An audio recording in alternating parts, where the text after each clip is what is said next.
Bonjour tout le monde, on se retrouve pour la suite des tutos Python. Aujourd'hui, on va regarder les générateurs en Python. Du coup, il faut s'accrocher un peu, c'est un concept un peu compliqué à comprendre si vous êtes débutant.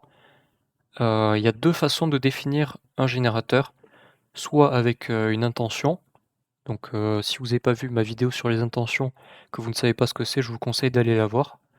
Soit avec le mot-clé yield, comme si vous définissiez une fonction. Donc, on va voir les deux façons de faire. Heu, on va commencer par la fonction enfin la définition d'un générateur avec une intention. Donc ça, c'est l'intention que j'avais faite, dans ma dernière vidéo, qui permet de récupérer tous les nombres pairs de 0 à 10. Donc si, tous les nombres pairs de 0 à 10, ça va être 0, 2, 4, 6, 8, 10, tout simplement. Donc pour définir un générateur, vous faites g, enfin le nom que vous voulez, le nom de votre variable, égale, entre parenthèses, votre intention. Donc là, vous avez créé votre générateur. Si je fais print type de G, vous allez voir, voilà, type générateur.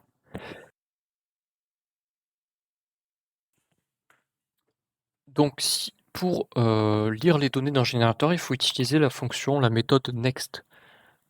Si je fais next de G, vous allez voir, hop, ça va afficher 0,2. Donc 0, c'est la première itération, 2 la deuxième itération. Quand vous faites le next, en fait, il garde en mémoire le fait qu'il a déjà fait un next auparavant.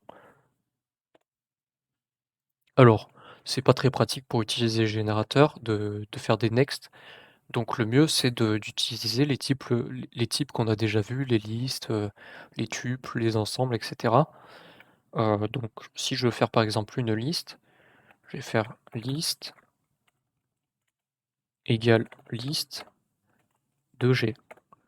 Donc c'est un objet itérable, hein, je le précise, c'est-à-dire vous pouvez le parcourir par exemple dans une boucle for, un générateur est tout à fait itérable. Et là si je fais print de liste, vous allez voir, hop, on obtient bien 0, 2, 4, 6, 8, 10. Avec les crochets, donc c'est bien une liste. Vous pouvez aussi le mettre dans un tuple ou dans ce que vous voulez.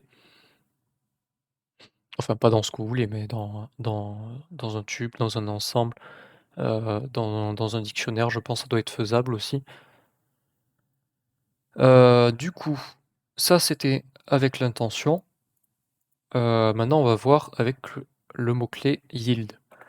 Donc c'est un peu particulier, c'est comme si on définissait une fonction, mais vous allez voir, c'est pas une fonction, c'est bien un générateur, hein. Il faut faire la différence, même si c'est syntaxiquement la même chose. Donc on fait def générateur, par exemple, entre parenthèses, deux points. Vous pouvez passer des paramètres ici, hein, je précise, comme si c'était une fonction, sauf que c'est un générateur. Donc il n'y aura pas de return par contre, parce que justement c'est un générateur, on va utiliser le mot-clé yield. On va reprendre le même principe que ça. Donc je vais reprendre ma boucle for qui existe déjà, hein. Hop, je m'embête pas. Et donc là, on va utiliser le mot-clé yield, pardon. Yield de i. Et donc, comment je fais maintenant pour utiliser mon générateur de cette façon-là? Eh ben, c'est la même chose. Je vais faire G2 égale générateur, parenthèse ouvrante, parenthèse fermante. Et je vais faire un petit print du type de G2 pour vous montrer que c'est bien un générateur et non pas une fonction, parce qu'effectivement, hein, là, c'est vraiment exactement la même syntaxe que pour une fonction. Vous voyez, classe générateur. Donc il a bien compris que c'était le type générateur. Euh, et donc maintenant, je peux le mettre dans une liste, hein, tout simplement. Par exemple, j'en sais rien, liste 2 est égale liste générateur. Et si je fais print de liste 2, hop, on a bien 0, 2, 4, 6, 8, 10. Donc je vous ai dit qu'on pouvait passer des paramètres. Donc par exemple, si on met un paramètre début et un paramètre fin, on va pas faire de boucle for. Ouais, si on pourrait, tiens, on va faire hop, for i in range début, virgule fin. Et donc là, on va mettre en paramètre de 0 à 50 par exemple. Et donc là, ça va nous prendre tous les nombres, tous les chiffres pairs, les nombres pairs de 0 à 50. Hop, c'est parti. C'est pas bon. C'est pas bon.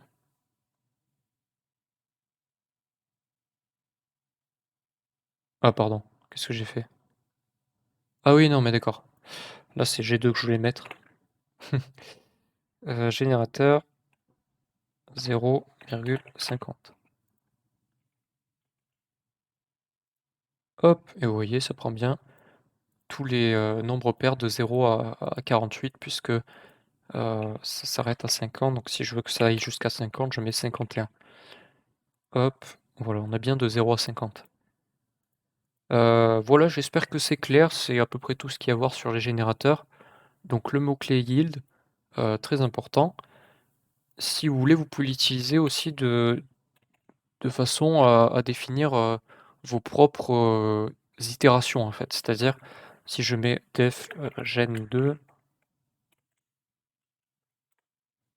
je peux mettre par exemple yield truc, par exemple pour les jours de la semaine, lundi, yield mardi, yield mercredi, et cetera. Et donc là, si je fais, G2 égale gen2, sans paramètre bien sûr, vous allez voir, hop, ça nous affiche bien lundi, mardi, mercredi dans une liste. Donc, c'est comme ça que ça fonctionne les générateurs. C'est plutôt utile. Sur ce, à plus tout le monde, ciao.